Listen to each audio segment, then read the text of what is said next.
Lahat, ultimo bouncer at may-ari ng club.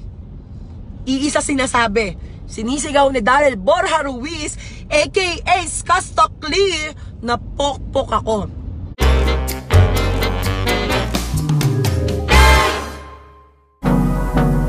I don't wanna waste what's left. Hey guys, this time hindi ako magbubura ng live. Hindi ako magbubura ng live. I swear to God, hindi ako magbubura ng live.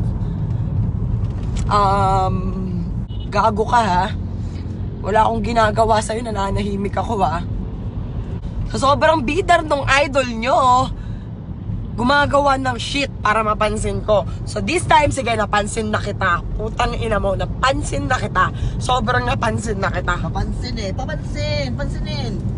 Good morning, my loves. Sige.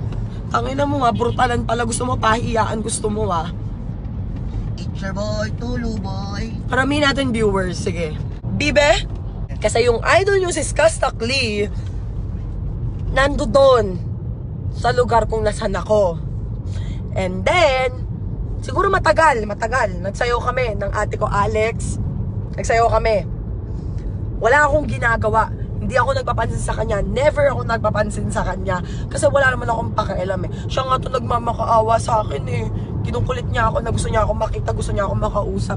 Like, yo, ba't kita kakausapin? Niloko mo ko. Hindi lang 40 times na niloko mo ko sa iba't ibang babae, pero niloko mo pa rin ako. Okay? Sobrang bait ko, kinimkim ko. Kasi hindi ako pumapatol sa mga taong pariwara na yung buhay. Pariwara na yung buhay niya eh. Bakit ko papatulan? Tingin nyo guys, bakit ko siya papatulan? Diba? Wala namang reason para patulan ko. Pinalaki ako ng magulang ko na marunong rumispeto sa kapwa-tao ko. Pero itong gagon to, nasa urban siya. Wala akong ginawa. Papansin siya na papansin. Wala akong ginawa. As in, wala akong ginawa. Kasi hindi ko na siya dapat pansinin. I'm good. Naka-move on na ako eh. As in, parang, ano pa bang shit mo? Bakit kailangan mo ko gantuhin? Nasa labas ako, nag-yosi ako with his friend names Najela.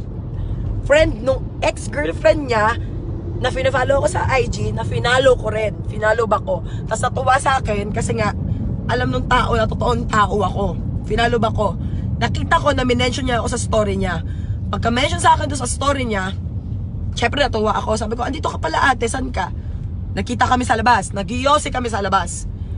Ang daming lumalapit sa akin na sinasabing sumisigaw daw dun si Daryl na pokpok ako. Eto na. Sino nakarinig? Ami.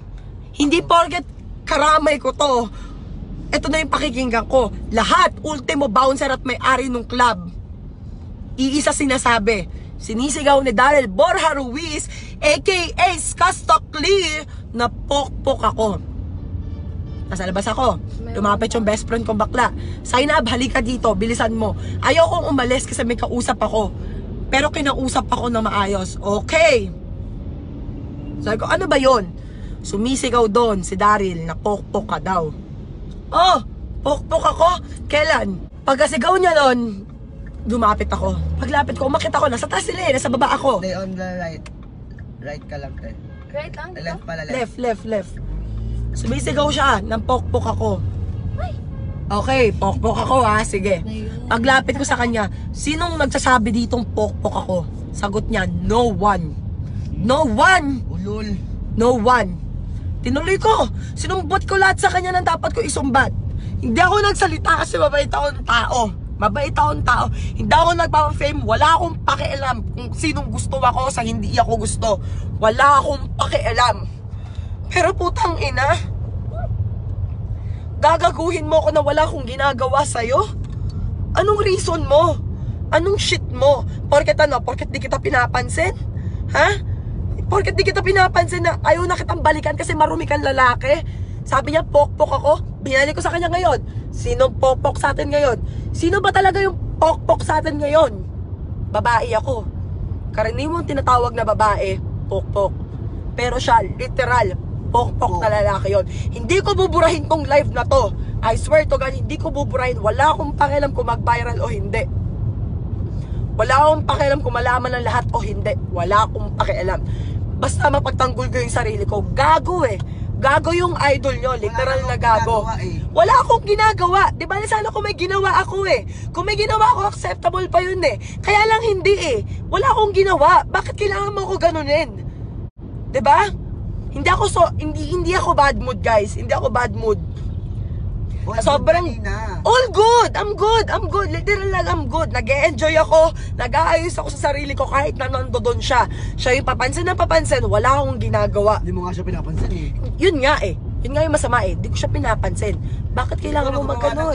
Para mapansin. Ano pa po? Sa sobrang paymore ng idol nyo, naghiwalay kami nung ex-boyfriend ko.